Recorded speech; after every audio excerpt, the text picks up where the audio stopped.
I've been thinking. Good evening, New Zealand. The National Government's been working hard for New Zealanders and delivering the results that matter. Big shout out to John Key, the best Prime Minister ever. We're making sure that jobs are up, crime's down, growth's up, unemployment's down. We're out of the red, we're back in the black, and we're making sure that New Zealanders are getting off welfare into work, out of Australia into New Zealand. On September 20th, Party Vote National. All right. And Jessie Lipscomb, Young Labour, I've been thinking. Kia ora. I've been thinking that young women's voices are missing and marginalised in the media and politics.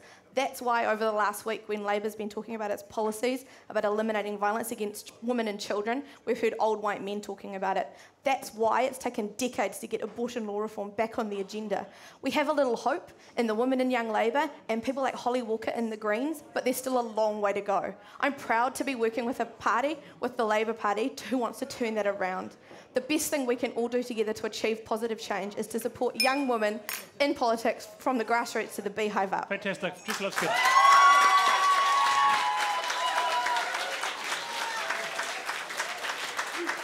And Terry, I've been thinking, the Greens. I've been thinking politics needs a fresh approach.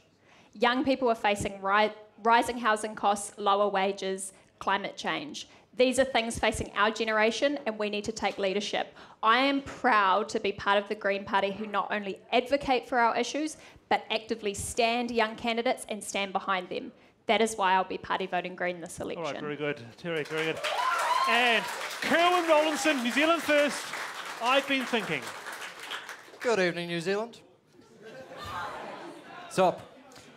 Now, I don't tend to do very much thinking, unfortunately, as people will tell you.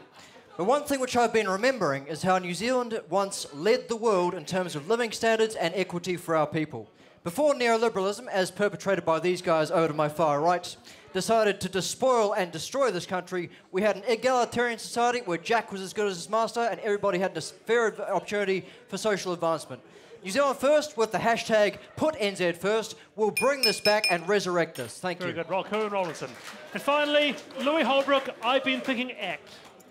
I've been thinking it's great to be here in Wellington, which is arguably the craft beer capital of New Zealand. And craft beer is a great example of what happens when you leave Kiwis to their own devices to create a great product. Now, when you look at the restrictions, not just on alcohol, but tobacco, on property development, you have to be concerned that we're slipping back into a bit of a Muldoonist wasteland. So the best way to prevent this is voting for a party that cares about individual freedom, and that's probably going to be ACT.